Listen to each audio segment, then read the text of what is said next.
तो ये सटायर जो है ये बचपन से ही था कि देखते देखते डेवलप हो गया? हर आदमी की प्रकृति होती है। जी।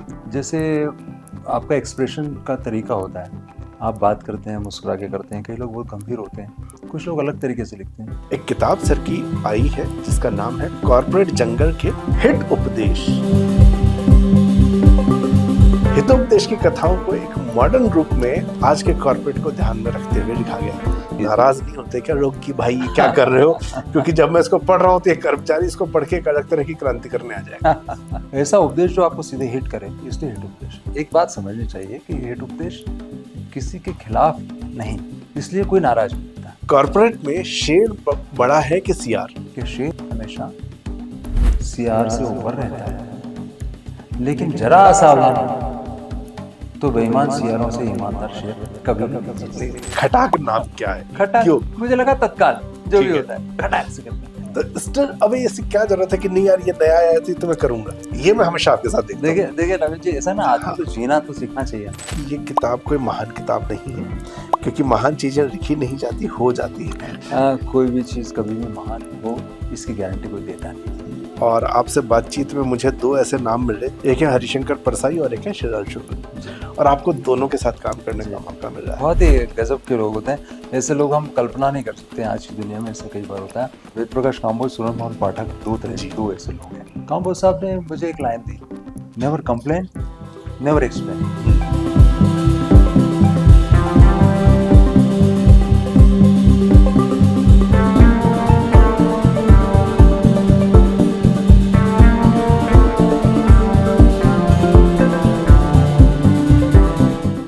मैंने हमेशा ये सुना कि सीखना जो है एक निरंतर प्रक्रिया है।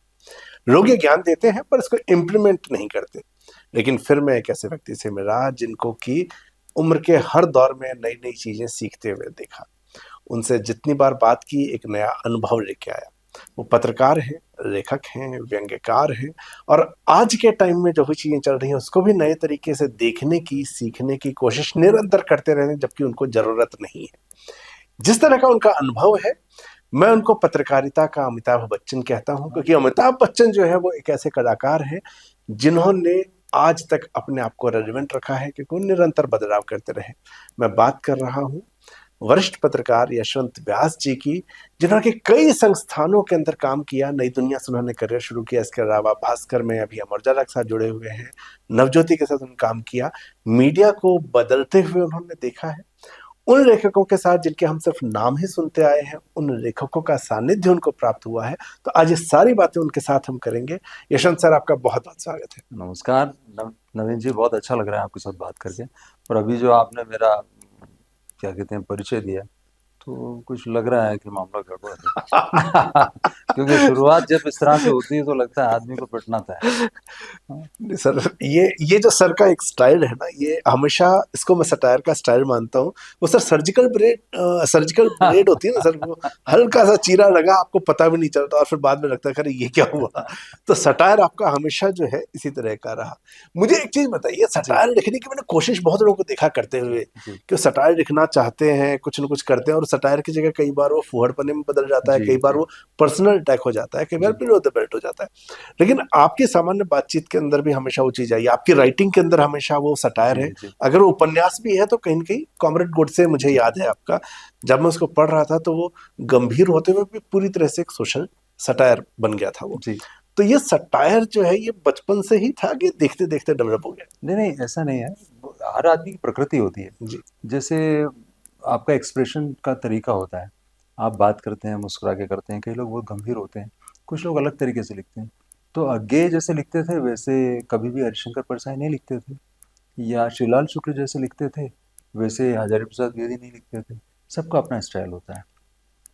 सटायर में जब परिस्थितियां विपरीत हों, समाज में बहुत तरह की विसंगतियां आप देख रहे हो, तो एक एक्सप्रेशन आपको सटायर में करने में आसानी होती है।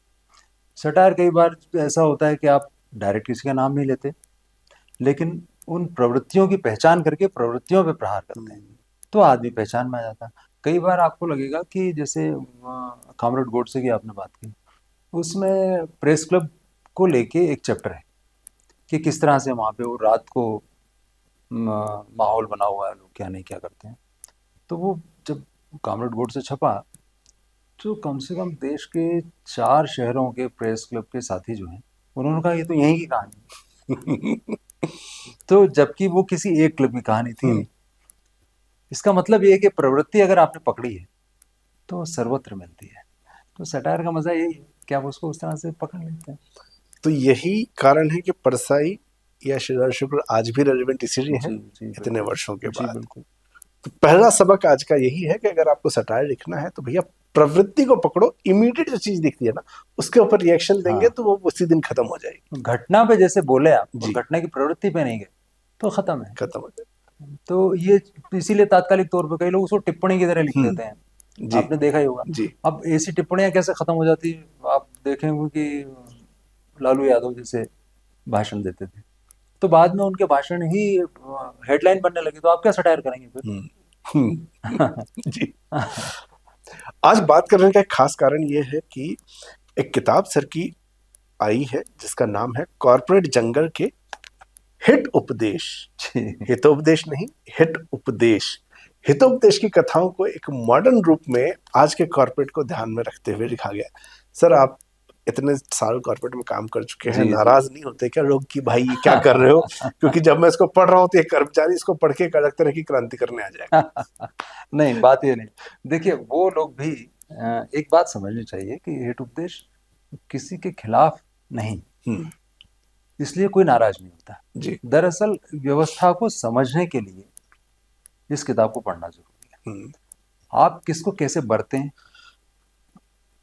कैसे आप सुरक्षित रखें, अपनी रेजर की धार को तेज करने से कोई कारपोरेट मना नहीं करता।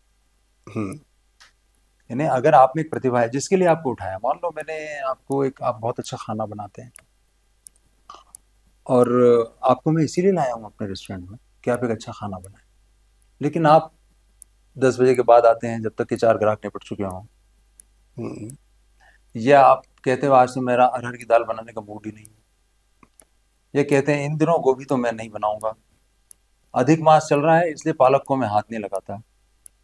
तो ये सब चीजें तो आप चल नहीं सकती ना। हम्म, और जब आपसे कहा जाए तो आपको कि कारपोरेट कल्चर हमारा शोषण कर रहा जी। है। बात वो नहीं है। हाँ। बात ये है कि आप अपनी चीज को कितनी अच्छी तरीके से बना सकते हैं, इसलिए आपको पिक किया गया। हम्म, अब आपको पिक किया गया है, हाँ। आपको चुना गया है, तो आपको अपनी वो चीजें वैसी करनी चाहिए। लेकिन मुश्किल ये होती है कि कई लोग अपनी चीजें भी भूल जाते हैं और उनका आधा समय इस बात में बर्बाद हो जाता है कि बाकी लोग क्या कर रहे हैं। हम्म, और कुछ लोग बहुत अच्छे होते हैं लेकिन वो उस कल्चर को समझ नहीं पाने से उस व्यवस्था के भीतर अपने आप को असहज महसूस हम्म। करते हैं। बस जो लोग असहज महसूस करते हैं उन्हें इसमें कुछ सूत्र दिए गए अच्छा, नाम जो है ये भी हो सकता था आधुनिक हितोपदेश। हैं। हिट उपदेश के पीछे क्या कारण? देखिए, हिट होता है ना, जी। आपको पता ही होगा। आजकल तो हाँ, आजकल जिस अलग तारीख कारण को से, हम शूट कर रहे हैं उसका हाँ एक अलग कारण हो वो एक गया। अलग कारण से हाँ। है। लेकिन मेरा कहने का मतलब ये है कि हिट कंटेम्परेरी है जी। और आपको समझने में मदद करता है, सीधे हम्म, सीधा मारता है, यानी हिट करना किसी चीज हम्म, को। ऐसा उपदेश जो आपको सीधे हिट करे, इसलिए हिट उपदेश। हाँ।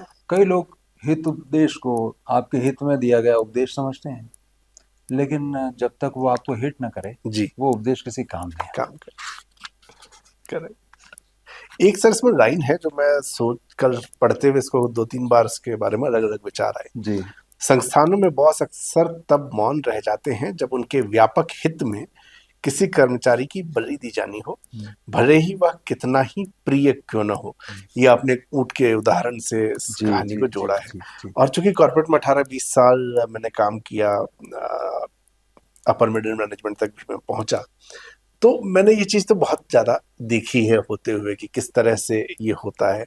लेकिन फिर वहां पे एक प्रश्न आता है, जब जूनियर लेवल पे था तो मुझे ये महसूस होता था कि ये बहुत गलत हो रहा है, अन्याय है, ये बॉस को चाहिए कि उसको बचाए।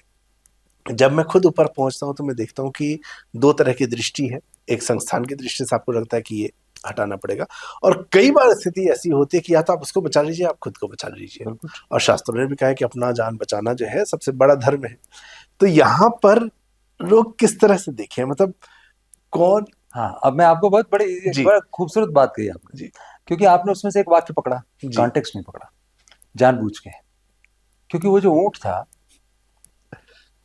जो ऊँट जी। आया जिस था, वो ऊँट इधर-उधर भटक रहा था परिवार से निकल के। हम्म, तो उसे लगा कि कहीं उसे संरक्षण देना है। पहली बात तो ये है कि जो दुनिया आपके काबिल नहीं है, उस हम्म, दुनिया को आप चुनते कैसे हैं? हाँ, ये ऊँट के लिए सबक है, ये कॉर्पोरेट लायन के लिए सबक सबक नहीं नहीं है। है। ये चीते या बाघ के लिए नहीं है, या भेड़िए के लिए नहीं है, हम्म, जो कि उसके दरबार में है। हाँ, क्योंकि वो उन लोगों का काम है, दोनों का ही, कि वो ऐसा वातावरण बनाए जी, कि अपने मालिक के लिए काम हो।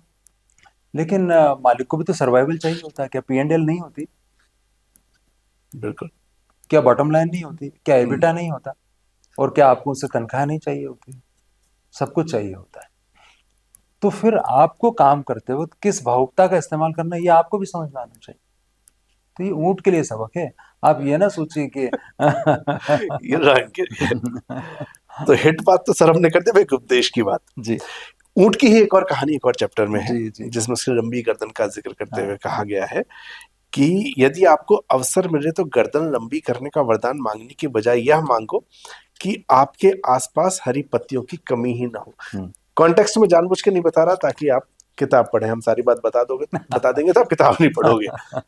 सर ये जो पूरा एक एक्सपीरियंस है, ये मतलब सार है बहुत सारे, मतलब मैं भी जितने बच्चों को मैंने देखा, ये कुछ गलतियां मैंने भी जी, की है, जी, जी। लेकिन हमेशा इस बात को समझते हुए कि मुझे ये मांगना था, वो वक्त गुजर जाता है जब मुझे वो हरी पत्तियों की जरूरत थी। हाँ, इसमें बिल्कुल सही कहा आपने नवीन जी, लेकिन एक एक मैं चीज़ सर इसमें बस हाँ, एक चीज जोड़ना ये चाह रहा हूँ, क्योंकि आपके साथ अभी भी संस्थान में एकदम जूनियर आते हैं, हाँ, एक आते हैं, इंडक्शन बिल्कुल होता आते है, हैं। आप उनके जी, साथ जी। शुरू करते हैं और वो पूरी पीढ़ी का फर्क हो जाता है। उस दौर में उन बच्चों को जब भी आप ये कहेंगे कि देखो बेटा, तुम्हें जो भी अनुभव है, उनको हमेशा लगता है कि आगे फिर ज्ञान देने, और बेचारा सुन रहा था, जी सर आप कह रहे हैं तो ठीक है। जी, जी। स्टिल एक पूरा वर्ग है युवाओं का जिनको कि अगर ये बताया जाए कि ये तरीका है जिसके माध्यम से आप आगे भी बढ़ेंगे और हरी पत्तियों की कमी नहीं होगी, ये मैं उन कॉर्पोरेट के नए एम्प्लॉइज के लिए आपसे वो सबक जानना चाहता हूँ। मैं सोचता हूँ कि उन लोगों को सबसे क्या, जो लोग ज्ञान देते हैं ना जी। अपने साथियों को, वो ज्ञान देने की परंपरा के हिसाब से ज्ञान देते हैं। हम्म, एक्चुअली उनका दोस्त बन के होना चाहिए। वो जैसे हमारे एक साथी हैं, वो एक कंपनी के सीईओ हैं। उन्होंने मुझे बहुत अच्छी बात कही, वही एंटरप्रेन्योर किस्म के आदमी थे। कहने लगे अपन जब 40 के हो जाते हैं, उम्र अपनी 40 की हो जाती है, आपको पता होना चाहिए कि आप नए लोगों की ऊर्जा के साथ compete नहीं कर सकेंगे। तो आपको compete नहीं करना चाहिए, मेंटरशिप करनी चाहिए। हम्म, तो जब मेंटोर बनते हैं आप, किसी के संरक्षक बनते हैं आप, किसी के गाइड बनते हैं आप, किसी के हमराही बनते हैं आप, तो फिर वो आप में विश्वास होता है। ट्रस्ट फैक्टर जब आप ले आते हैं, तो आपके जूनियर आपके साथ वैसा ही व्यवहार करते हैं। अगर आप हमेशा एक डर के साथ में कि ये जूनियर इतना बड़ा हो जाएगा, महान हो जाएगा, मैं हम्म, इससे कह रहा हूँ वो ये सुनता क्यों नहीं है, तो वो कभी नहीं सुनेगा। इसमें जो ऊँट की कहानी है, दरअसल उससे मैं एक दूसरा वाक्य, अभी हम कुछ साथियों से बात कर रहे थे, मैंने कहा था कि आपके साहस का जूता भी पैर के नाप हम्म, के हिसाब से होना चाहिए। यानी आप गर्दन लंबी हो जाए, ये क्यों मांग रहे हैं? इसलिए कि आपको चरने ना जाना पड़े। यहीं बैठे-बैठे आप अपनी गर्दन को कहीं और घुमाएँ और वहां जाके आपको घास पत्ती मिल जाए। लेकिन जब बाढ़ आ जाएगी तब क्या होगा? और जब पानी गिरेगा, तब आप गर्दन को छुपाने के लिए किसी गुफा में जाएँगे। गुफा में जब आपकी गर्दन फँस जाएगी और जब गर्दन को लोग खा जाएँगे, तब आप क्या करेंगे? क्या करें। तो आपको ये पता होना चाहिए कि हम जो माँग रहे हैं, इसमें एक और वाक्य शायद आपने देखा हो कि जिनको वरदान की ज़बरदस्त प्यास लगी हो, उनको तेजाब भी अमृत लगता है। जी। इसलिए जब प्यास हो ना, तो हाँ, पता होना चाहिए कि वो क्या पी रहे क्या पीना है। हैं। जी। वाह। वो आज मैं एक ऐड देख रहा था, उसका वही था कि सिर्फ ये कोल्ड ड्रिंक बुझाती है प्यास। तो कौन सी कोल्ड ड्रिंक पीनी है ये आपको पता ये होनी आपको पता चाहिए। होना चाहिए। सर दो एक एक एक इसमें चूंकि सटायर के फॉर्मेट में उपदेश जी, है जी, बड़ा जी, अच्छे से, जी, जी। तो एक प्रश्न हमेशा आता है कि कॉर्पोरेट में शेर बड़ा है कि सियार। ये बड़ी दिलचस्प बात है। जी। असल में क्या होता है कि कुछ कहानियों में सियार बड़े होते हैं और कुछ कहानियों में शेर। हम्म, कुछ कहानियों में सियार शेर शेर के बहुत काम आते हैं और कुछ कहानियों में शेर सियार को पाल के रखते हैं हम्म, और कुछ कहानियों में सियार ज्यादा हो जाते हैं और ये नासमझी पाल लेते हैं कि वो शेर के ऊपर काबू कर सकते हैं। लेकिन जरा असावधान हुआ तो बेईमान सियारों से ईमानदार शेर कभी भी नहीं जीत नहीं, सकता। ठीक बात। सर इसी में एक और प्रश्न मेरे दिमाग, मैं इसको कोशिश करता रहा, कई सवालों के जवाब मुझे कॉर्पोरेट में ऊपर चढ़ते चढ़ते मिल गए, लेकिन एक दो सवालों के जवाब आज तक मुझे नहीं मिले हैं। जी जी। शेर जब सीआर पालते हैं कॉर्पोरेट में, हम्म, उनको पता होता है कि कौन है जो काम कर बताओ। रहा है, कौन है जो काम नहीं कर रहा है। सबको पता है, जिसके जो कहा जाता है बॉस को मक्खन मार रहे हैं, बॉस को भी पता है कि मुझे मक्खन मार रहा है। और मक्खन मारने के बाद काम नहीं होगा, बॉस का अपना एक केआरए है, उनको भी पता है कि केआरए जब तक पूरा नहीं होगा तो मक्खन मारने से सिर्फ काम नहीं चलेगा। इसके बावजूद अधिकतर कॉर्पोरेट में मैंने ये देखा कि ये जानने के बावजूद कि कौन काम का है, कौन काम का नहीं है, कौन सिर्फ मक्खन मार रहा है और कौन मक्खन मार के जो है अपनी कामचोरी छुपा रहा है, हमेशा ये दिखता है कि जो सपोर्ट है बॉस का, वो अंतिम समय में उसी के हाथ सिर पे होता है जिसने कि मक्खन मारा था। हाँ। इसका सॉल्यूशन आज तक नहीं अच्छा समझा मैं कि आपको क्यों। बताता हूँ। एक तो ये हम लोगों की बड़ी बेवकूफ़ी है कि हम ये समझते हैं हाँ। कि हम बॉस को सुपरसीड कर जाएंगे। हम्म। भाई देखिए, कंपनी ही कानून है, जी। और कंपनी बॉस की है, और बॉस ही कंपनी है, और इसलिए बॉस ही कानून। हम्म। नंबर एक, जब आपको ये पता है तो वो जिस मैनुअल को चला रहे हैं उस हम्म। मैनुअल को आपको मानना चाहिए। कई लोग ऐसा होता है कि सब जो है मर्सिडीज जा रही है, उसमें साहब का कुत्ता जा रहा है, लेकिन हमको तो बिठाते नहीं। कई लोगों को ऐसा लगता है, हम्म। लेकिन उन्हें ये समझ में आना चाहिए कि वो साहब का कुत्ता है, आप साहब के कुत्ते नहीं। जी।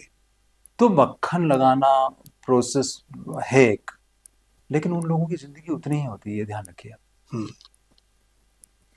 खास तौर से ये जो आपका विचार है, ये करीब करीब 90s के आसपास जो कारपोरेट पैदा हुए थे, जो मुंशीगिरी से निकल के जी। कारपोरेट होने की प्रक्रिया में थे, वहाँ पे ज़रूर ये बहुत ज़्यादा वायबल था। लेकिन एक समय के बाद ये हो गया कि कंटेम्प्रेरी जो टाइम है उसमें लोग अपना खुद का उद्यम चुन लेते हैं, जो अतिरिक्त प्रतिभाशाली होते हैं। हम्म। जो अतिरिक्त प्रतिभाशाली नहीं होते हैं, वो सिर्फ एक्सपेक्टेशन की वजह से उनसे मुकाबला करना चाहते हम्म। हैं कि यार हमें उस तरह से भाव नहीं मिल रहा है, दो के बराबर है, हम तीसरे, हमें क्यों नहीं माना जाता है। तो ये मानो भाई कि बोनस अंक देने का अधिकार किसी को होता ही है, अल्टीमेटली उनकी कंपनी है। जी। आप अपना काम शानदार कीजिए, आप अपना काम शानदार करेंगे तो आपकी उपयोगिता बनी रहेगी, सबसे बड़ी बात ये है, बिल्कुल। बजाय इसके कि आप दूसरे के काम को देखें। और आखिर में ये कि नेटफ्लिक्स का एक उदाहरण आपको याद होगा। नेटफ्लिक्स का एचआर जैसे काम करता है, मैंने इसमें एचआर को हम्म। किस तरह से कहा है, वो मेरे कई साथी जब ये हाँ। पहली बार आए थे एजुकेशन, तो वो कहते हैं कि सर हम तो ह्यूमन रिसोर्स डिपार्टमेंट तो इतनी मददगार होता है, ह्यूमन रिसोर्स ही होता है जो कि पिंक स्लिप देने के लिए भी वही बेचारा फ्रंट पे आता है, और वही लोगों को चुन के मार्केट से लाता है। इसके बावजूद आप उसको हर्डल हम्म। रिक्रिएशन डिपार्टमेंट कह रहे हैं। तो मैं उनसे कहता हूँ कि, इसलिए कहता हूँ मैं आपको, कि आप लोगों का उद्देश्य जो मैनुअल में लिखा हुआ हो तो वो शानदार है। तो इसलिए मैं ट्रैफिक पुलिस का उदाहरण देता हम्म। हूँ। शायद आपको कभी जिक्र किया हो मैंने कि एक मान लो अपने यहाँ त्रिमूर्ति सर्कल या नारायण सिंह सर्कल कहीं एक जगह है, वहां पे एक मंदिर का कोना है और चार जगह के रास्ते मिलते हैं। चार रास्ते मिल रहे हैं, इधर से भी आ रहा है, उधर से भी आ रहा है, स्कूटर भी जा रहा है, बाइक भी जा रही है, ये भी जा रहा है, वो भी जा रहा है। तो लेकिन वहां जो ट्रैफिक पुलिस मैन है वो अपने मूंछों पे ताव देता हुआ एक हम्म। कॉर्नर पे खड़ा हुआ है, खड़ा हुआ है। वो इसलिए नहीं कर रहा वहां पे कि व्यवस्था तो अपने आप बना लेंगे, फ्री एरिया। लेकिन मानसरोवर में भरी दोपहर 2 बजे एक बबूल के पेड़ के नीचे एक कॉर्नर पे खड़ा हुआ, मध्यम मार्ग के उधर, आप सिर्फ अपनी इस गली से उस गली में दोस्त के यहाँ पे बाइक लेके यूं निकले कि चलो चले जाते हैं इस घर से उस घर में, हम्म। सिर्फ इस गली से उस गली में, वो एकदम आपको रोक लेगा बबुल के पेड़ के। हेलमेट नहीं है, 5 रुपए का चालान। तो आप आश्चर्यचकित हो जाते हैं। तो वो आपको बता दे, देखिए अब इसको कंपनी के सिलसिले में देखिए, कंपनी आपके फ्यूचर का ध्यान रखना चाहती है। एक हेलमेट आपने नहीं लगाया तो आप मर जाएंगे, एक्सीडेंट हो गया तो क्या होगा, वो एक्सीडेंट होते से ही आपके मरते से आपके परिवार का क्या होगा। तो कंपनी आपको भला चाहती है, इसलिए ये आपके ऊपर 200 रुपए का चालान कर रही है। लेकिन कंपनी के ही उसी पुलिसमैन को वहां जहां काम करना था, कि वो व्यवस्था बनाता उस भीड़ हम्म। बड़े चौराहे पे ताकि सब लोग आसानी से निकल सके, वहां पे वो काम नहीं कर रहा था। तो जो काम की व्यवस्था है, उस व्यवस्था को शिकार की व्यवस्था में बदलना, ये हम्म। हर्डल रिक्रिएशन नहीं तो क्या है। किस चीज को कैसे नहीं किया जा सकता, इसके कारण गिनाना, हम्म। वो चीजें जो भी करता है। तो अच्छे एचआर वाले कभी नहीं कहते कि हम एचआर वाले हैं। वो खुद आपके पास जाते हैं और कहते हैं सर आपका आज आज थोड़ा उदास लग रहे हैं, क्या बात है? तो बोले मुझे लोन चाहिए था यार, लेकिन वो बेसिक तो इतनी है नहीं और 2.5 गुने से ज़्यादा देते नहीं। तो बोले सर आप ऐसा करें ना, अपने सुपरवाइजर से आप स्पेशल परमिशन लिखवा लें, 10% एक्स्ट्रा हो जाएगा, सर कर देंगे, क्योंकि प्रॉब्लम जेन्युइन है। तो उसके बाद वो ज़िंदगी भर ह्यूमन रिसोर्स को ध्यान रखेगा। मगर ऐसा होता नहीं। होता नहीं, बिल्कुल। That's point, I think. Sir मुंशीगिरी से कॉर्पोरेट बनने वाला एक एग्जांपल आया, और समहाउ हम दोनों ने एक ऐसी इंडस्ट्री में काम जी किया जी है बिल्कुल। जो इंडस्ट्री अब कॉर्पोरेट है, लेकिन वो शुरू ऐसे ही भी है, और वो है अखबार की इंडस्ट्री। जी।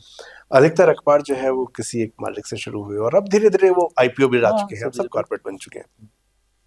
तो मेरा जब करियर शुरू हुआ था जी मीडिया में, तो मैंने एक संपादक को, बड़े फायर ब्रांड संपादक हैं, उन्होंने एक स्पीच दी थी जिसमें उन्होंने एक अखबार के, अंग्रेजी अखबार के दो पीढ़ी का जिक्र किया था। दोनों के साथ उन्होंने काम किया कि कैसे पिता उसको देखा करते थे और बेटा जो है कैसे एडवर्टाइजिंग को देखता है। तो न्यूज़ वर्सेस जी एडवर्टाइजिंग जी की बात थी। जी। फिर मुझे ध्यान है, एक मूवी मैंने शशि कपूर की देखी, डेली टाइम्स। हम्म। डेली टाइम्स शायद, जी हाँ, जी उसका नाम बिल्कुल, था। न्यूज़ 18। उसमें भी जो है वो मुझे एकदम से उन संपादक की बात याद आ गई कि नेता के दबाव में अखबार के मालिक कैसे बर्ताव करते हैं, और बाद में जब उनके बेटे के हाथ में कमान है वो कैसे बर्ताव करता है। तो ये कॉर्पोरेटाइजेशन जो है, और आज की तारीख में बहुत ज्यादा ये आरोप है कि मीडिया अब वो मीडिया नहीं रहा। कहते हैं कि वो संपादकों का अखबार होता था, मालिकों का नहीं होता था। अब जो कहा जाता है ये मालिकों का अखबार है, संपादकों का नहीं है। मैं सिर्फ ये प्रश्न छोड़ दे रहा हूँ आपसे जो बताना नवीन जी, चाहे। इसमें इसमें है ना, जी। ये सवाल थोड़ा इतर होगा, लेकिन फिर भी मैं आपको जवाब देना चाहूँगा। वो ये है कि आप अपनी विचारधाराओं की बंदूक, आप अपने दान के बंदूक किसी और के कंधे पे चलाना चाहते हैं। हम्म। सेठ के कंधे पे आप अपना दान तो, लेकिन आप जिम्मेदारी नहीं लेना चाहते। सोसाइटी जैसे चेंज होती है, भैया आखिर आप देखिए, साबुन की कंपनी हम्म। कितना ही विज्ञापन करे, रेपर में कुछ तो साबुन देना ही पड़ेगा हम्म। ना। ऐसा तो नहीं कि वो पत्थर बांट के दे सकते हैं। बिल्कुल। तो इसी तरह आपको एडिटर बनाया है उन्होंने, तो अखबार की तरह निकालना ही पड़ेगा, चाहे कितना भी खराब कर लें। अब इसमें चालाकी इतनी सी है, चतुराई इतनी सी है कि आप उसमें कितना रास्ता निकाल पाते हैं अच्छी चीजों के लिए। वो एक तरीका है जो हम्म। आप काम करते हैं। लेकिन आप जो कह रहे हैं ना कि विज्ञापन की आप मुझसे बताइए कि किसी का निधन होता है आज, तो 2.5 पेज छपते हैं, क्यों छपते हैं? कंटेम्प्रेरी टाइम ऐसा है कि लोग प्रदर्शन में, इवेंट्स में, हम्म। जीने में, तो आपकी लाइफस्टाइल चेंज हो गई है। हम लोग रोज रोते रहते हैं, मैं लेखक हूँ, आप अपने आप, मेहरबानी है आपकी कि आप अपनी किताब खरीद के लाएं। वरना कई लोग कहते हैं किताबें तो मिल, कौन खरीदता है आजकल? पहली लाइन ये होती है। तो किताबें कौन खरीदता है? फिर उसके बाद में धीरे से एक रोना चल शुरू होता है कि भाई साहब 150 किताब नहीं खरीदेंगे, लेकिन 200 का आइसक्रीम खा जाएंगे। तो जब ये सोसाइटी को एक तरफ आप ऐसे भी कहते हैं और दूसरी तरफ कहते हैं कि बाकी लोग ना रहें, तो ऐसा कोई भी चीज आइसोलेशन में नहीं होती है। हम्म। कार्पोरेटाइजेशन भी आइसोलेशन में नहीं हुआ है। चीजें कुल प्रकृति में होती है। समाज खुलता है। किसी जमाने में कोको कोला और केएफसी जब खुले थे कनॉट प्लेस में, तो उन पे पत्थर मारे गए थे, उनके साइन बोर्ड तोड़ दिए गए थे। जॉर्ज फर्नांडिस ने कोक को हम्म। बाहर भेज दिया हम्म। था। लेकिन आज बहुत सारे लोग जो खद्दर पहनते हैं, दिन भर कोक पीते हैं, कोई समस्या नहीं, बिस्लरी पी रहे हैं, जी। किसी वक्त कहते हैं। तो जब आप सोसाइटी खोलते हैं, लिबरलाइजेशन होता है, तो ये सब होता है। अब हमने ये जरूर है, आप जो कह रहे हैं ना मुंशीगिरी वाला टाइम में था, उसमें एक बात जो मुझे खतरनाक लगती थी, उस वक्त परिवार कहा जाता था सबको, तो सब लोग अपना काम कर लेते। लेकिन मुझे एक बात कभी समझ में नहीं आई, तब भी और आज भी समझ में नहीं आती, उस दौर में मैं क्यों नहीं समझा, कि आप अपने सहयोगियों को इतना काबिल क्यों नहीं बना सकते कि वो अपनी बेटी की अच्छी तरह शादी कर सके। जबकि आप क्या करते हैं, उसकी बेटी की शादी होगी तब कहते हैं कुछ पैसों की जरूरत होगी इसको, तो पैसों का इंतजाम कर देते हैं। हम्म। फिर उसके लड्डू गोल बन रहे कि नहीं, ये देखने के लिए आप उसकी रसोई में खड़े हो जाते हैं। लेकिन उसको इस लायक नहीं बनने देते कि वो खुद स्वाभिमान के साथ ये सब चीजें कर सके, और आप वहां सिर्फ एक गेस्ट की तरह पहुंचे। हम्म। तो ये जो तंत्र की एक खासियत है, उस तंत्र में आपको अपना रास्ता निकालना, यू हैव टू डू बिल्कुल। इट। बिल्कुल। अच्छा सर, एक चीज मैं इसमें और थोड़ा सा जी जानना चाह रहा था। शुरू जो आपका हुआ वो बहुत बहुत अर्ली एज में आपने शुरू जी कर जी दिया, जब उस टाइम में जो है लोग कोशिश करते हैं कि भाई मैं सरकारी नौकरी की तरफ जाऊं, ये करूं, तो मैंने लेकिन एक नौकरी छोटी सी मेरे को मिल भी गई थी, वो छोड़ दी थी हाँ, मैंने। हाँ मैं वही जानना चाह रहा हूँ कि हाँ ऐसा कैसे हुआ वो दौर, जिस दौर में सब लोग सरकारी नौकरी या वो करें, उसमें आप जो है बेसिक के साल की उम्र में कहते हैं कि पत्रकार बनता हूँ यार। असल में क्या हुआ कि मैं हाई स्कूल में था ना, तब जी। से अखबार में छपने लग गया था। हम्म। और बीएससी में मैं कॉलमिस्ट था, हाँ। नॉन फोटो के साथ में कॉलम वॉलम जी। छपते थे अखबारों में। तो वो छपने की वजह से आपको एक लगातार बहुत एक्सपोजर जो मिलता है यंग एज में। जी। तो आप बहुत कम उम्र है आपकी, बीएससी आप कर रहे हैं, सेकंड ईयर में है लेकिन आप चल रहे हैं। मैं जब एमएससी प्रीवियस में गया तो जो हमारे प्रिंसिपल साहब थे, हाँ। आ, उनका और मेरा आर्टिकल उसी अखबार में अल्टरनेट कई बार छपता था। तो अरे। वो प्रिंसिपल साहब ने मुझे पहली बार जब वो ज्वाइन किया उन्होंने, तो उन्होंने मुझे बुलाया। तो हमारा डिपार्टमेंट बॉटनी डिपार्टमेंट में एमएससी कर रहा था मैं, तो उस तरफ था। तो उन्होंने पूछा यार यहाँ पे इस जगह पे वो समवन यशवंत जी है, वो लिखते हैं यार, वो कहते हैं वो यहीं रहते हैं। तो उनको कहीं से बुलाया, बोले सर वो तो अपने यहाँ पढ़ता है एमएससी में। तो फिर मैं अगले दिन उनके हाँ पास जी। मिलने गया था। तो वो जब आप लगातार लिखते हैं बहुत कम उम्र से, और आपको एक्सपोजर मिल जाता है और आपका इंक्लिनेशन होता है, तो आपको बीच बीच में कोई जरूरी चीज, जैसे मेरे को कुछ समय के लिए बैंक में नौकरी मिल गई तो मैंने उसको भी छोड़ दिया। हम्म। कोई जरूरत नहीं थी मुझे, हम्म। लेकिन वो दे मिल गई तो मिल गई। तो ऐसी चीजें होती है जीवन में सबके। लेकिन मुझे बहुत जल्दी संयोग कहिए, जीवन में मेरे ख्याल से संयोग बहुत काम करते हैं। बहुत प्रतिभाशाली लोग होंगे मुझसे कई गुना, लेकिन उनको इतने मौके नहीं मिलते होंगे। तो मुझे बहुत जल्दी मिल गया, मैं 6 महीने में न जाने क्या क्या करने लगा, फिर कुछ और करने लगा, फिर कुछ और करने लगा। और जब तक कि लोग सोचते तब तक तो मैं मतलब जो करना था वो हो कर गया। दिया। एक और बहुत जो मेरा मेरा सर से जो पहला परिचय हुआ था वो तब हुआ जब मैंने मीडिया में नई नई नौकरी शुरू की थी, तो मैंने नाम सुना था। और उसके बाद किस्मत की बात है कि मुझे मौका भी मिला। सीधे हमने काम नहीं किया, लेकिन उस दौरान हम एक ही संस्थान में थे। मैं सर छोटा था तो जी धर्मयुग वगैरह घर पे आता था, जी जी। पढ़ते थे। हाँ, बड़ा होने लगा, धीरे धीरे मैगजीन्स खत्म हो गई, अधिकतर सबकी बंद हो चुकी थी। फिर मैंने मीडिया में जब काम शुरू किया तो प्रिंट से ही शुरू किया, लेकिन उस दौर में भी मैगजीन सबकी खत्म। जी जब आपसे मेरी मुलाकात हुई तो वो दौर था जब आहा जिंदगी नाम की एक मैगजीन थी, जिसको आपने शुरू किया, उसको चलाया, और अचानक लोग ये कहने लगे कि धर्मयुग की वापसी हो गई है। अच्छा, धर्मयुग हम एक बेंचमार्क था जी सबके लिए। उस दौर में जब मैगजीन चल ही नहीं रही थी, ये चैलेंज उठाना और उसके बाद मालिकों को ये समझाना जी। कि भाई ये जो प्रोडक्ट है ये चलेगा, क्योंकि मैगजीन कभी भी वो रेवेन्यू नहीं देगी जो अखबार दे रहा बिल्कुल है, सही। तो उनके लिए हमेशा वो होता है कि उससे कम एफर्ट में वो ज्यादा रेवेन्यू रहा जी है। बिल्कुल। ऐसे में उनको ये भी कन्विंस कर देना कि भाई ये जो प्रोडक्ट है क्यों ये बेहतर है एक पाठक के लिए, उसको चला भी देना, वो कमर्शियल रिवाइवल भी हो गई जी बिल्कुल। मैगजीन। ये जादू कैसे हुआ है? ये देखिए सर, वो मेरा एक पक्का विश्वास था। जी। और वो प्रोडक्ट की जो प्रोडक्ट कहते हैं वो लोग, तो उसकी कल्पना भी मेरे दिमाग जी। में थी। तो मतलब मैनेजमेंट का आभारी होना चाहिए कि उन लोगों ने उस चीज़ को एक्सेप्ट किया कि हाँ ये कर सकता है इस तरीके से। लेकिन आप जैसा कि जानते हैं उसकी ऑफबीट साइज थी। हम्म। वो जो अम, महिलाओं की पत्रिका और पुरुषों की पत्रिका और राजनीतिक पत्रिका और बच्चों की पत्रिका, इसमें सोचने वाले जो हमारे विज्ञापन विभाग और मार्केटिंग विभाग और सर्कुलेशन के लोग होते हैं अलग अलग तरीके, तो बोले ये तो किसी उसमें ही नहीं आती। कोई कैटेगरी क्या है इसकी? पॉजिटिव लाइफ कोई कैटेगरी होती है क्या? यहाँ से शुरू होता है। उसके बाद साइज, तो बोले सब साइज तो बड़ी आर्ट है, ये किसी काम की नहीं। हम मेरा ये था कि इसको तो सब जो है ये 70 GSM तो कागज मिनिमम लगेगा लगेगा, और हम्म। GNP हम्म। लगेगा, हम्म। कवर 120 का होगा। तो ये सब चीज़ें उनको बड़ी अजीब सी महसूस होती थी, और लेकिन मुझे कन्विक्शन था कि ये चलेगा। एक्चुअली क्या है कि लोगों ने ये मान लिया है कि कमर्शियल चीज़ों का मतलब लोगों को कंटेंट फ्री रखना है। ऐसा नहीं है कि कंटेंट कुछ भी कचरा दो, कमर्शियल स्टाइल में जो चल रहा है वो चलाओ।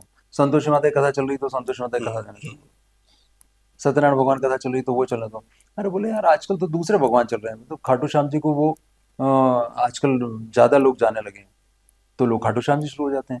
वैष्णो देवी है तो वैष्णो देवी शुरू हो जाते हैं, भजन गाने वाले भी वही शुरू कर देते हैं, क्योंकि मार्केट देखते हैं। तो लाभ देखना एक अलग चीज है, लेकिन आपको वो एक छुपा हुआ रीडर जो उस काल में था, आप सोच लीजिए कि लोग क्रेव करते थे, इच्छा होती थी अच्छा पढ़ने की, हम्म। लेकिन लोग उस तरीके से देते नहीं थे। ये देते थे तो ऐसे कागजों पे ऐसे प्रेजेंटेशन के साथ देते थे कि आपकी इच्छा ना हो। तो मैंने उसमें सोचा कि आप जाते हैं किसी के ड्राइंग रूम में, तो वहाँ पे आपको अंग्रेजी पत्रिकाएं सबसे ऊपर जी। रखी दिखती है। वजह उसका प्रोडक्शन क्वालिटी का, आपको सबसे अलग दिखना चाहिए। तो इस कन्विक्शन के कारण मैंने, अब आप मतलब वो अब तो मजाक लगती है चीज़ें, जब हम लोग इस तरह से आप देखते हैं कोई भी कारपोरेट फैसला होता है तो ऐसे तो नहीं होता है। तो ये कि भाई सर्कुलेशन कितना होगा, मैंने कहा 1 लाख छापेंगे पहले दिन। तो वो तो इम्पॉसिबल ही था, वहाँ जो उस वक्त की मैगजीन थी सब नीचे गिर रही थी और हम्म। बोले 1 लाख का भी छापेंगे, कचरा करेंगे। तो सर्कुलेशन मानने को तैयार नहीं होगा कि 1 लाख बिके। तो उन्होंने कहा 1 लाख तो बिकेगी नहीं। तो और 10% वापसी होगी, तो उन्होंने एक्चुअली 30 एक हजार कापी मान ली खुद को अपने हिसाब से। तो उन्होंने जो रेवेन्यू बनाया सर्कुलेशन के हिसाब से बात करते हुए, वो ये बनाया। प्रोडक्शन वाले ने कहा 1 लाख का भी छापेंगे, तो उसने कहा साहब 50 पैसे का नुकसान तो ये हो जाएगा, कागज आर्ट है। तो इसमें पहली बार में जो पट्टी अलग से निकलेगी, उससे 50 पैसे पर कापी नुकसान हो जाएगा। तो पहले दिन ये 50 हजार का लॉस खड़ा कर रहे हैं। हर आदमी के पास अपने कारण थे। हम्म। यहाँ तक कि जब मैंने आज जिंदगी नाम रखा, तो उस पे, जैसा कि परंपरा होती है, 4 लोगों से पूछो भाई ठीक लग रहा है क्या नाम। तो ये कहा गया कि 2 नाम की कोई पत्रिका होती है, लेकिन आपको कन्विंस होना पड़ता है और आपको उसके सब डिपार्टमेंट पे काम करना पड़ता है। ऐसा नहीं होता है कि आप सिर्फ एडिटोरियल है तो आप कंटेंट दे देंगे और बाकी कुछ नहीं होगा। तो मैंने उसके डिज़ाइन पे, उसके काम पे, उस पे सब पे, तो आप देखिए ना, उसमें उसमें गेस्ट होते थे, खाने पे स्पेशल इशू था। सचिन तेंदुलकर हमारे यहाँ पर इसलिए गेस्ट ऑफ द मंथ नहीं थे कि वो बहुत स्पोर्ट्स में हमको इशू निकालते थे। हम्म। वो इसलिए थे कि वो खाने का काम, वो कैटरिंग का काम भी देखते हैं। तो इसलिए खाने के इशू में सचिन तेंदुलकर गेस्ट थे। तो उस तरह के काम होते थे, तो ऑफ बीट स्टोरीज, लाइफ को लेने जी। वाली स्टोरीज, तो वो हम करते थे। और इट्स फिनोमेना, आई थिंक उस वक्त चल गया। हाँ। और उसको मैंने 5 साल तक 1,35,000 कॉपी के साथ ही छोड़ा। यस। जी। लिखने पढ़ने का ना सर मुझे सबसे बड़ा लाभ ये मिला कि ऐसे लोगों से मुलाकात हुई जी। जिसे सीखने को बहुत मिला। और आपसे बातचीत में मुझे दो ऐसे नाम मिले जिनको कि मैं, जैसे भगवान को सिर्फ तस्वीर में देखते हैं ना, मैं सिर्फ उनको उसी तरह समझता हूँ जी। क्योंकि किताब पे उनका नाम देखा। जी। एक है हरिशंकर परसाई और एक है श्रीलाल शुक्ल। जी। और आपको दोनों के साथ काम करने जी। का जी। मौका मिल रहा है। बहुत ही गजब के लोग होते हैं। ऐसे लोग हम कल्पना नहीं कर सकते हैं आज की दुनिया में, ऐसा कई बार होता है। मैंने अपना नावल लिखा चिंताघर, और उसकी स्क्रिप्ट श्रीलाल जी को भेजी जी। पढ़ने के लिए। और श्रीलाल जी मेरे पास में, आप आश्चर्य करेंगे, उस वक्त राजकमल प्रकाशन जो बहुत बड़ा हुआ जी। करता था, जब शीला संधू उसकी मालिक थी, तो वहां से मुझे चिट्ठी आई कि श्रीलाल शुक्ल जी ने आपका ये नावल हमारे पास प्रकाशन के लिए भेजा है, भूमिका के साथ, कृपया अनुबंध पत्र पर हस्ताक्षर करके लौटा दें। तो आप सोच सकते हैं कि कोई ऐसा ऑथर आपकी ज़िंदगी में हो जो इतना बड़ा हो कि आप पहला नावल लिखें और वो सीधे प्रकाशक को भेज दें। ये बहुत ही रेयर है। बिल्कुल। और इसी तरह से हरिशंकर परसाई जी के साथ में जबलपुर मिलने गया। क्या गजब के आदमी थे, कमिटमेंट कमाल का। और इतनी, आप बात करते हैं तो वो कोई इस तरह के हास्य व्यंग में बात नहीं करते थे, बहुत गंभीर किस्म के लोग थे ना ये। हमें ये जानना चाह रहा हूँ क्योंकि हमेशा ही मानते हैं, जैसा राइटर लिखता है उसका व्यक्तित्व वैसा ही है। नहीं नहीं, तो ये दोनों लोग। शरद जी इससे बढ़िया सीरियस कोई नहीं। हम्म। लेकिन बहुत, अगर आप उनके क्लोज ग्रुप में हैं, तब वो कोई चीज ऐसी कहेंगे कि वो जी। गंभीर रहेंगे लेकिन आप जब हंस पड़ेंगे। ये लोग इतने बड़े, क्या होता है कि कमिटेड लोग थे। हरिशंकर परसाई का कमिटमेंट इतना जबरदस्त था विचारधारा के प्रति कि उनके हर लेखन में उतनी ही मार होती थी। उनकी तो कहावतें बन जाती थी ना, जी। एक एक वाक्य लिखते थे, हाँ। कोटेशन बन जाते थे। इसी तरह शरद जोशी का, शरद जोशी बिल्कुल लाइट अंदाज में लिखते थे, लेकिन मार डालते थे सबको। मैंने वो 60 साल के हुए थे शरद जी, तो फोन पे एक लंबा इंटरव्यू लिया 60 की वर्ष। तो शरद जी से मैंने कहा कि साहब देखिए, एक टाइम था कि कमलेश्वर जी ने धर्मवीर भारती को संकेत में लेते हुए, नाम सीधा नहीं लिखा, लिखा तो कि जो कायर हैं वो कायर ही रहेंगे, इस तरह का एडिटोरियल लिखा था। तो आपने जो है होली विशेषांक उसके ठीक बाद आया, तो आपने लिखा कमलेश्वर को टारगेट करते हुए कि जो टायर हैं वो टायर ही रहेंगे। तो इस तरह से तो आप जो है जी। भारती जी के टूल बन गए। तो उन्होंने कहा हाँ, टूल बन गए, पर हमें मालूम था कि हम किसके टूल बन रहे हैं और क्यों बन रहे हैं। जब हमें पता हो कि हमें किस पे प्रहार करना है या किस प्रवृत्ति पे प्रहार करना है, तो हम्म। हमको उसी तरीके से करेंगे। इसमें व्यक्ति इंपॉर्टेंट नहीं होता है। तो ये शक्ति हम्म। उनमें थी। हम्म। और वो इतने अद्भुत लोग थे। अभी तो बहुत रेयर होता है, ऐसे लोगों से मिल ही नहीं सकते। मतलब आपको कभी भी उनमें कड़वाहट नहीं दिखती बात में, कभी भी स्नेह के अलावा कुछ नहीं मिलता। हम्म, और बड़े बेसिक किस्म की चीजें आपसे, पानी पियोगे, खाना खाया कि नहीं खाया। बहुत अद्भुत। मैं सारे लोगों से मिला हूँ, मतलब अपने दौर के, क्योंकि मैं पीएचडी कर रहा था सटायर पे। जी। तो जंग करना था, तो मेरे जो गाइड थे, जब मैं फाइनल स्क्रिप्ट हुई तो कहने लगे कि इसमें फुटनोट्स तो पूरे हैं ही नहीं, फुटनोट्स चाहिए होते हैं पीएचडी में। हम्म, तो मैंने उनसे कहा, सर फुटनोट्स कैसे होंगे, तो एक्चुअल मुलाकातों के अंश हैं इसमें। तो बोला, नहीं आपको ये लिखना पड़ेगा, जबलपुर इतनी इतनी तारीख उनसे मुलाकात नीचे, तब फुटनोट डाला। हम्म, तो इतने लोगों से मिलने का मौका बिल्कुल। मिला, गजब के लोग थे। कोई ऐसी एक मेमोरी जो आपने बाकी कहीं शेयर न की हो, पहली बार हम यहाँ पॉडकास्ट पे शेयर कर किसी के साथ? नहीं, देखिए, जो स्मृतियां होती हैं वो आपकी निजी ख्वाबगाह में हम्म, हमेशा ही ख्वाबों की तरह रहती हैं, और उनको कितनी भी बार शेयर करो तब वो नई हो जाती है। हम्म, लेकिन कोई भी ऐसी चीज नहीं होती कि वो नहीं। इसलिए मैंने सब कह दिया, कुछ भी ऐसा नहीं बचा।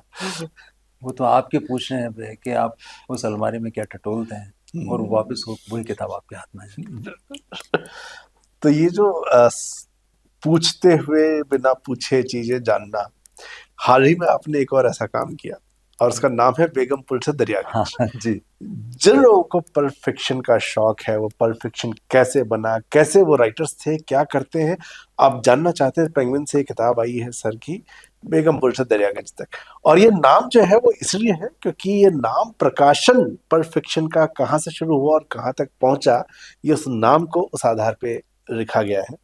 सर, ये कैसा रहा एक्सपीरियंस? और बहुत दो चीजें मैं जबरदस्त। जानना चाहूंगा। एक तो जी। पूरी किताब, क्योंकि उसमें आपने इतने सारे राइटर्स के बारे में लिखा, तो काफी कुछ पहले आपका पढ़ा होगा, दोबारा पढ़ना पड़ा होगा। जब आप किताब लिखते हैं तो दोबारा से वो एक पूरी रिसर्च होती है। बहुत से राइटर जीवित नहीं है, कुछ जो जीवित थे आपने उनके साथ इंटरव्यू भी किया है। इनफैक्ट एक तो आपने इंटरव्यू बहुत किया सारे।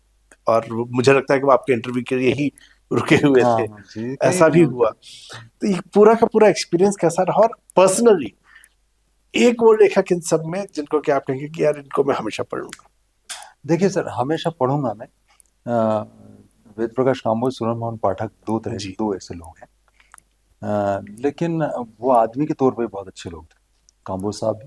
काम्बोज साहब ने मुझे एक लाइन दी, नेवर कंप्लेन, नेवर एक्सप्लेन। हम्म, कोई आपके बारे में कुछ कहे तो उसको एक्सप्लेन करने की जरूरत नहीं है, क्योंकि उस आदमी ने आपके बारे में जो सोच रखा है वो उससे हटेगा नहीं। और कंप्लेन करो मत, क्योंकि शिकायत करने से आदमी समझता है कि यही कहीं गलत हो। अपना काम करते रहिए। तो इसलिए उनको देखिए, पढ़ने का जहाँ तक मामला है ना, हम तो जेम्स हेडली चेज और अगाथा क्रिस्टी को पढ़ते हैं, और अभी भी हम्म, मैं आर्थर हेली भी पढ़ूंगा। आप सारे लोग कंटेम्प्रेरी जी, जितने हैं जी। सबको पढ़ते हैं हम लोग। स्टीफन किंग को पढ़ते हुए ऐसा लगता है कई बार कि आपके मतलब नर्वस सिस्टम में पूरा का पूरा जाम हो हम्म, गया। जॉन ग्रिशम को पढ़ते हुए ऐसा लगता है कि जैसे कि आपका मतलब लॉ को लेके जिस तरह से काम होता है। कथा शिल्पी बहुत सारे हैं। इरविंग वालिस ऐसा लिखते हैं कि वो कमाल की चीज़ है। लेकिन इनके क्राफ्ट में नहीं गया मैं। पल्प लिखने के दौरान मैं गया उन चीज़ों पे कि उन्होंने किन परिस्थितियों में इन चीज़ों को खड़ा किया, और वो गजब की परिस्थितियाँ थी। इब्ने सफ़ी का टाइम हो, या आप देखो, मेरे को पहली बार पता लगा, ऐसा बहुत सारे लोगों को पता नहीं होगा, इमरजेंसी के दौरान की बात है। इब्ने सफ़ी तो चले गए थे पाकिस्तान, तो नकली नावल छपते थे इब्ने शफी नाम से, जैसे डालडा में आलडा कर दो, कुछ और दिखे डालडा जैसा ही। जी। तो इब्ने सफ़ी को शफी नाम शफी से कर बेचते थे। दिया। अब शफी नाम से बेचे हुए नावल नकली लोग लिखते थे। फारूक अरगली साहब जो है नकली नावल लिखते थे। तो इब्ने सफ़ी का एक नावल उन्होंने लिखा, नकली नावल। उस नकली नावल में कैरेक्टर जो है, हमारा मेन कैरेक्टर, वो अपने नौकर से कह रहा है कि अरे सुलेमान, सुलेमान को बोलता है, सुलेमान जरा चाय वाय पिलाओ या कॉफ़ी वॉफ़ी बनाओ। तो वो सुलेमान कॉफ़ी बनाने कहता है, कहाँ से लाए, केरोसिन तो है ही नहीं। वो उस दौरान कहता है कि सत्यानाश हुई इस इमरजेंसी का। और उसके बाद में हमारा हीरो हम्म, पीछे की अलमारी से किताब उठाता है। तो सुलेमान देख, सुलेमान इतना तो समझदार है, उस पर लिखा हम्म, हुआ भारत का संविधान। हम्म, तो वो कहता है, हटाओ, इसकी अभी क्या जरूरत है। ये रिटर्न का एक पैराग्राफ है छोटा सा, नकली नॉवेल है, नकली आदमी ने लिखा है, जी। बाजार में छपने गया है। उस नॉवेल के उस पैराग्राफ के आधार पर फारूक अरगली जेल चले गए। इमरजेंसी, उनको जेल में डाल दिया गया इमरजेंसी। और जेल से बाहर निकले तो बाद में जगजीवन राम के ऑफिस में उनको काम मिला। सो और वो उस आदमी की लाइफ आप देखिए, मतलब ये इस किताब ने मुझे बहुत रिच किया, उस किताब ने, क्योंकि मैं ऐसे ऐसे लोगों से मिला। अब आप सोच लीजिए 70 साल का आदमी है और वो फोटोकॉपी मशीन चला रहा है, और उस आदमी ने ढेरों नकली नावल लिखे, लोगों के नाम लिए, ट्रेड नेम है उन लोगों की चीजों को देखा मैंने, कि कैसे एक आदमी सफल होने चला गया बॉम्बे, उसको काम मिल गया, उसको सिनेमा में सब कुछ मिल गया, और यहाँ पे जो प्रकाशक कह रहा है कि उस नाम पे तो हमारा अधिकार है, जिसे तू उस नाम से साइन नहीं कर सकता, वापस लौट के आ गया बेचारा। ऐसे बहुत सारे किस्से थे। तो इन सब चीज़ों ने मुझे बहुत रिच किया। तो आपको लगता है जिंदगी पढ़ना ज़्यादा खूबसूरत होता है बिल्कुल। किताबों के मुकाबले? तो ये मुझे इन लोगों को मिलके जितना खूबसूरत अनुभव हुआ है, हाँ, हाँ। वो उससे बढ़िया कोई और चीज़ मुझे शानदार। प्राप्ति नहीं है। एक तरफ बेगमपुर से दरियागंज है, जी। गुलजार पे आपकी किताब है, कॉमरेड गोडसे है, फिर जो है उसी के बाद एक आती है खटाक सीरीज। तो पहला तो सवाल ये कि खटाक नाम क्या है, खटाक, क्यों? मुझे लगा तत्काल जो भी ठीक है। होता है खटाक से करते हैं, मतलब उसमें कोई लाग लपेट नहीं है, कोई हम्म, बेईमानी नहीं है, और जो आपको अच्छा लगता है उसको खटाक से कर दिया जाए। तो आपको भी लगता होगा ना, बिल्कुल। दरवाजा खटाक से, मुझे तो हमेशा हमेशा। दरवाजा खटाक से खुले। जी। जीवन जीवन ऐसे ही होना चाहिए, और हमेशा वर्तमान में जीने का जो मजा हाँ। है वो अतीत की जुगालियों और भविष्य के आसमान को देखते हुए प्यासे रहने में नहीं। हम्म, तो वर्तमान में हर दरवाजा खटाक से खुलना चाहिए, हर चीज खटाक से होनी चाहिए, हम्म, तत्काल होनी चाहिए। तो मुझे लगा ये शब्द अच्छा है, और कुछ लोगों ने कहा कि ये ट्रेंडी भी है और हाँ। कंटेम्प्रेरी है, ये एक अलग मामला है। जी। तो आपने उसमें जो किताबें की वो, एक तरफ वो जो पूरा सीरियस ही आता है कि यशवंत व्यास को लोग देखते हैं कि कहाँ से वो यहाँ जिंदगी, नई दुनिया, भास्कर, अमर उजाला, और फिर वो ग्रुप सलाहकार हैं और वहां तक देखते हैं, और उसके बाद जो सब बड़े चुटीले व्यंग्य अचानक आते हैं, मोहब्बत की दुकान, फिर नाम से लगता है कि कुछ और चल रहा है, फिर अंदर पढ़ो तो फिर वो कुछ और कुछ निकलता और है। ही निकलता है। हिट उपदेश। हाँ, तो हम जो है आजकल के राइटर अक्सर ब्रांडिंग को लेकर बड़े चिंतित रहते हैं, तो आपको नहीं लगा कि ये मेरी ब्रांडिंग जो है वो एकदम अलग कर देगा कि अरे यशवंत जी कहाँ तो आप वहाँ जिंदगी बना रहे थे, कहाँ आप। नहीं, मेरे ख्याल से ये मेरी ब्रांडिंग का एक्सटेंशन है। हाँ। अच्छा। इसमें कहीं कोई जी। अलग नहीं है। ठीक है। क्या होता है कि जैसे आप एक खूबसूरत फूल को देखते हैं तो दिखने में भी खूबसूरत है, जी। फिर उसकी पंखुड़ियाँ आपके हाथ में आती है, फिर उससे आप कोई बढ़िया सी खुशबू बना लेते हैं, हाँ। और फिर आप उस खुशबू को पहन के चलते हैं। हम्म। तो आपकी आंखों में जो महक होती है, हाँ। जिसको गुलजार साहब कहते हैं कि आंखों में महक बहुत कैसे हो सकती हम्म। है ना, आंखों में तो महक होती नहीं, लेकिन आप महसूस करने की बात है। तो मेरी ये चीजें, मुझे लगता है कि जिंदगी के बहुत अलग अलग बड़े बड़े लेखक हुए हैं, आपको जितने बड़े लेखक हुए हैं अंतर्राष्ट्रीय, वो मल्टीपल काम करते थे। इंटरव्यूज भी उन्होंने किए हैं, पत्रकारिता उन्होंने की है, लंबे लंबे काम किए हैं, स्क्रिप्ट्स लिखी हैं। तो ये तो हमने तो कुछ किया ही नहीं है, हम्म। और ये उसकी एक्सटेंशन ही है, और कुछ नई बात नहीं है जी। इसमें। जी। हर एक में आपको सटायर जरूर हाँ, हाँ। मिलेगा, हर एक, लेकिन मैं ये ध्यान रखूंगा कि रिसर्च जरूर हो और सिंबलिज्म हम्म। हो। मैं आपको, मतलब अगर आप बात खत्म करेंगे तो मैं आपको एक सिंबल बाद में बताना चाहूंगा। अच्छा, टेक्नोलॉजी को भी आपने जो है जी। पूरा स्वीकार किया। मैं हमेशा वो देखता रहा कि जो आपके साथ के लोग रहे हैं उनमें से बहुतों के साथ मुझे भी काम करने का मौका मिला, और संभव मैंने उनको टेक्नोलॉजी के प्रति नकारात्मक विचार ज्यादा देखे लोगों के। संभवतः मुझे लगता है इसका कारण ये है कि पुराने या तो बाहर नहीं आना चाहते, या वो उसके साथ अ, तालमेल नहीं बिठा पा रहे, ये हो सकता है। आपको मैं निरंतर देख रहा हूँ कि तालमेल आप उसके साथ बिठाते हैं। आप, अब अगर वीडियो का दौर है तो वीडियो को कैसे इस्तेमाल करना है, नई जो चीजें ट्रेंडिंग चल रही हैं उस ट्रेंडिंग के हिसाब से वो नाम, चाहे पब्लिकेशन का रखना हो चाहे किताब का नाम रखना हो, सारी चीजें आप कर रहे हैं। तो जहां आप पहुंच चुके हैं वहां इसकी जरूरत नहीं है। अगर देखा जाए जीवन दर्शन जो आदमी जी कहता है कि वो जी। हो गया यार, अब क्या करना है, हाँ। तो स्टिल अभी इससे क्या जरूरत है कि नहीं यार ये नया आया थी तो मैं करूंगा, ये मैं हमेशा आपके साथ देखता हूँ। देखिए देखिए रमेश जी, ऐसा ना, आदमी हाँ। को जीना तो सीखना चाहिए ना। कंप्यूटर आए थे तो मैं उसका विरोध मैं भी करता हम्म, था। हम्म, उसकी वजह वो नहीं कि विरोध टेक्नोलॉजी करता था, जिस तरीके से वो हावी हो रहा था वो बात थी। जी। लेकिन क्या आप सोचते हैं कि बैलगाड़ी के जमाने में ट्रेन का विरोध करता तो ट्रेन आना रुक जाती? नहीं ना। दूसरी बात, जिस घोड़े की लगाम आपके हाथ में ना हो उसकी सवारी आप कैसे कर सकते हैं? हम्म, वो इम्पॉसिबल। तो मैं जिस व्यवसाय में हूँ, अगर मैं उसको बेहतर ढंग से अंजाम देना चाहता हूँ तो मुझे वो सारी तकनीक आना चाहिए। तो इसलिए मैंने अखबार में डिज़ाइन मैं खुद करता हूँ, मॉड्यूलर लेआउट मैं क्रिएट करता हम्म, हूँ, अखबार को रिडिज़ाइन मैं करता हूँ। तो अगर मैं करता हूँ तो मुझे पता होना चाहिए। तो सब जब फोटोशॉप आई, फोटोशॉप सीखा मैंने, कोरल आई, कोरल सीखा मैंने। जब हम लोग डायनेमिक फॉन्ट्स नहीं होते थे, स्टैटिक फॉन्ट्स होते थे, बड़ी मुश्किल होती थी HTML पूरा बना के। तो फ्रंट पेज और ड्रीम वीवर सीखे मैंने, जिससे ताकि मैं हम्म, वेबसाइट बना सकूं। तो टेक्नोलॉजी को सीखने से ये होता है कि आपको मजा तो आता है ना। अब जैसे आप एक अच्छे कारपेंटर हो तो आपको छीलना आना चाहिए ना, वसूला हाथ में बिल्कुल। लेना, हथौड़ी हाथ में लेना। तो इसका मजा है, चीज़ें क्रिएशन के मजे हैं बेसिकली। हम्म, और मुझे ये रिच करते हैं तो इसलिए मैं हर चीज़ को सीखता हूँ। तो एआई जब शोर आना शुरू हुआ तो हम लोगों ने अमर उजाला में एक बॉटम हर सैटरडे को शुरू किया, एआई समय नाम से। वो अपनी जगह था, लेकिन मैं तब तक एआई सीख चुका था। चैट जीपीटी जब बच्चों ने इस्तेमाल करना शुरू किया होगा तो मैं करता था पहले। बिल्कुल। मैं अभी क्लाउड के बारे में आपको बता सकता हूँ, मैं सारे काम करता हूँ। इसलिए नहीं कि मैं किसी को बताना चाहता हूँ या मैं कुछ आगे रहना चाहता हूँ किसी से। जो आपके आसपास है उसको जानने में, उसको महसूस करने में और अपनी ज़िंदगी का हिस्सा बनाने में जो मज़ा है, उसको वही जान सकता है जिसने उसे भोगा है। हम्म, एक सर सवाल मेरे सिलेबस में नहीं था, लेकिन आ गया बात करते करते एकदम से। तो आखिरी सवाल से पहले एक और सवाल। जी बोलिए। हम लोग जिस दुनिया में है वहाँ दिखावा बहुत है। जी बिल्कुल सही कहा। अगर आपके पास एक पोजीशन है, आपके पास एक हाँ। घड़ी है, आपके पास एक हम्म, ब्रांडेड शर्ट है, सर सारी सर चीजें लोग बिल्कुल दिखा सही रहे कह रहे हैं आप। हैं। आप जिस जगह पर बैठे और बहुत कम उम्र में उस जगह आप पहुंचे, तो मैंने नॉर्मली हमेशा ये देखा है कि उसके बाद वो संपादक का ऑरा जो है फिल्म स्टार की तरह बन जाता है, कि भाई मैं ये हूँ, कहाँ जा रहे हैं उसकी तस्वीर आएगी, उसके हिसाब से वो पूरा एक जो है पोर्टफोलियो बिल्डिंग हो जाती है। मुख्यमंत्री से नीचे वो बात नहीं करते। आपके साथ जो है एक चीज रही कि मैंने आपको कभी नहीं देखा कि लाइमलाइट की तरफ जाना है। इनफैक्ट कई बार मैंने देखा आप पीछे ही हट गए हैं। जिस जगह पे आप बैठे हैं वहां आपके लिए बड़ा आसान है कि आप जो है महीने में एक बार प्रधानमंत्री के साथ भी बैठ जाएं। तो मैं आपको कभी वो प्रयास करते भी नहीं देखता।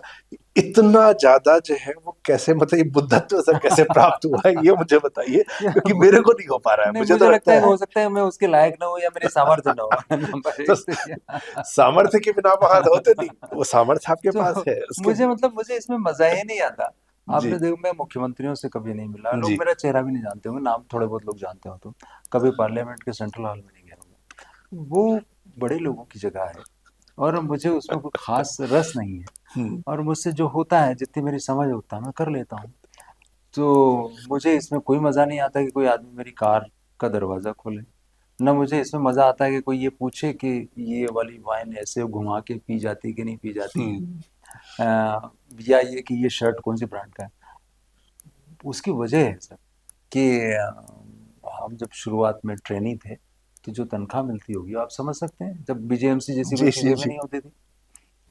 तो हम लेकिन सुबह नाश्ता करके जब निकलते थे तो मैं रुकता नहीं था। टेम्पो मिल जाए टेम्पो में, ऑटो मिल जाए ऑटो में, नहीं तो पैदल चलते रहो, रुकना नहीं। ऑफिस पहुंच गए तो कोई नुकसान तो हुआ नहीं। फायदा ही हुआ कि आप 10 बजे पहुंच जाते हैं और सारा काम पहले सीख लेते हैं। लोग 12 बजे आएंगे, तब तक आप जी, बहुत सारा काम दूसरा अपना भी करेंगे। तो मुझे लगा इस जीवन शैली में कोई नुकसान बहुत नहीं हुआ। हुँ, तो इसलिए मेरा कभी उस तरह से आकर्षण बना नहीं। बना। और आप जो पूछ रहे हैं वो उसके लायक भी होना चाहिए आदमी को ना। मैं अभी तक उस लायक हुआ नहीं यही वो हूँ। सटायर है जिसकी मैं बात कर रहा था, सर्जिकल ब्लेड की तरह। सर, आखिरी सवाल, बात हमने इस किताब से शुरू की थी, इसी किताब से पहली जो पंक्ति है वो ये है कि ये किताब कोई महान किताब नहीं है, हम्म। क्योंकि महान चीज़ें लिखी नहीं जाती, हो जाती है। आपको लगता है कि ये महान हो जाएगी? देखिए सर, कोई भी चीज़ कभी भी महान हो इसकी गारंटी कोई देता नहीं। हुँ, और मैंने ये मान के लिखा ही नहीं कि कोई चीज़ महान हो। अमर कौन होता है? कोई नहीं होता। मुझे कोई अमरत्व की चाह नहीं, न किताब को भी। मुझे लगता है मैं तत्काल, वर्तमान और अभी के इस मिनट को संबोधित कर सकूं, उतना ही बहुत है। हुँ, अगर इसको संबोधित कर सकूंगा तो कुछ लोगों के साथ ही जीवन में जाएगी, इतना जी। ही बहुत है। तो मैं अभी बात कर रहा था यशवंत व्यास सर से। अगर आप उनको पहले से पढ़ते आ रहे हैं तो आपको ये पता होना चाहिए कि नई किताब अभी आई है, तो आपको अब ये अगली किताब उनकी पढ़नी है। और अगर आप जो है यंग हैं, आपने पहले नहीं पढ़ा है और आप पढ़ना शुरू करना चाहते हैं, तो बड़ी मजेदार किताब है, बड़े मजे से आपको जो है जीवन के सूत्र बताती है, हास्य व्यंग्य के साथ। आपको अगर और शौक है नॉन फिक्शन किताब बेगमपुर टू ड्रैगन जिसकी हमने बात की, आपको पढ़ना चाहिए ताकि आपको पब्लिकेशन की जो ये इंडस्ट्री है कैसे भारत में इवॉल्व हुई, कैसे परफेक्शन आया, ये पता लगेगा। और मैं श्योर हूं कि जब आप ये 2 किताबें पढ़ेंगे तो उसके बाद उससे पहले की किताबें आप खुद ही ढूंढ ढूंढ के पढ़ना शुरू कर देंगे। सर बहुत बहुत धन्यवाद टाइम शुक्रिया देने के नवीन जी, लिए। बहुत अच्छा लगा आपसे बात करके। क्योंकि मेरी किताबें अगर आपके कहने से कुछ लोग पढ़ लेंगे तो आपकी मेहरबानी मानेंगे। नहीं, किताबें आप पढ़ लेंगे तो समाज और देश के ऊपर मेहरबानी होगी अभी। शुक्रिया थैंक यू बहुत आनंद बहुत सर, नवीन जी, थैंक बहुत शुक्रिया। अच्छा लगा और उम्मीद है कि हम लोग उपदेश एक दूसरे को नहीं यू जी सर। देंगे। Thank you.